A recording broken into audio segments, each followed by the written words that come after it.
moving, incredibly stressful, whether you're going from an apartment to a house or from one apartment to another. Get everything packed, organized, and then unpacked can bring a lot of anxiety. Yeah, and this is after going through the stress of finding a place to live or selling your home. So Paula Rizzo is the author of Listful Living. As an organization pro who's just moved herself, she knows how to make things a little bit easier for us, and she's joining us to talk about it. Welcome back to the show.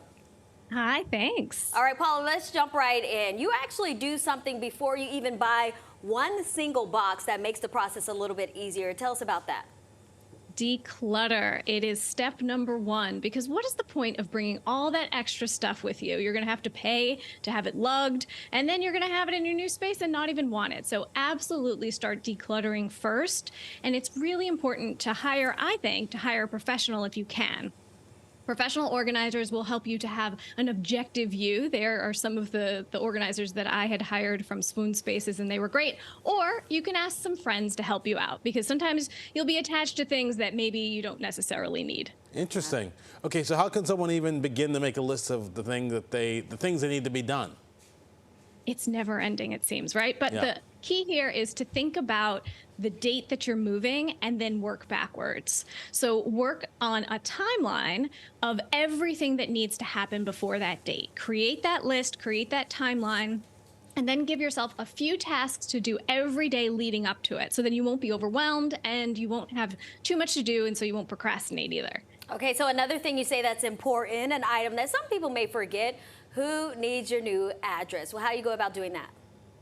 The change of address list. Of course, you think that you'll know, but I'm telling you, there's a lot of places that you need to change your address. Start making that list from the day you start that timeline. When you know that you're moving, pay attention. When you're paying bills, when you're going to the bank, when you're getting mail, just start to jot down that list so that when you do move, you have a list to go to so that you could change all of those in one shot.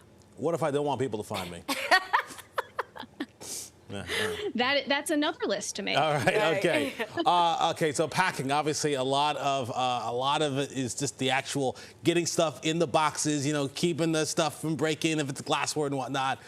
Some people call their friends, get some beers, get some pizza. Other folks hire professionals. I mean, you know, how do you figure out what you need? I always opt for the professionals here. I say hire movers. You'd be surprised how many people don't. And look, we only move, hopefully, a couple times every few years. These movers are doing this all day, every day. They have a system. They know how to go in and out of, especially New York City apartments. It's a little bit tricky sometimes, so you definitely want to get somebody who knows how to do this. They can even pack for you if you want to. I've had friends who've had professional movers pack their kitchens for them, for instance, because there's a lot of precious cargo in there that maybe you don't want to handle yourself. I think I've moved so much throughout my life across country for this job. I'm a professional at this point. Okay, so you actually moved and you did something that impressed the movers. What was that? Oh yes, I got an A++ from my movers for using a color-coded system.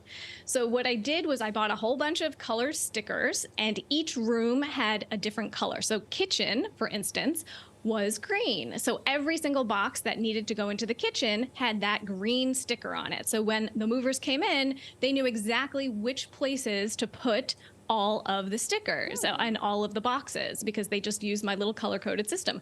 I also used a spreadsheet of every single box that I packed. And I know it sounds very tedious, but it was really helpful to label each box and to have the corresponding checklist, you know, my spreadsheet, to know everything that was in there, so that when I needed to find my wine glasses or whatever it was, I knew exactly what box it was in. I think most people are not putting their possessions into Excel, making a spreadsheet. I mean, that seems like a personal thing, Paula, if I could just put that out there. So once you get everything in your new home, you have to figure out where everything will go. What helped you with that task? I hired a virtual designer through Havenly.com. And the reason I did that was because I moved from a smaller space to a bigger space. So I have more room, and I didn't exactly know what to do. So this is my work in progress office right here. It obviously does not look like this right now, but eventually it might.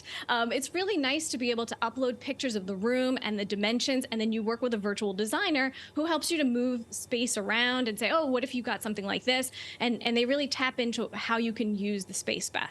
And if all else fails, sell everything and start anew. Exactly. Why not? All right, Paula, thank you so much for joining us today.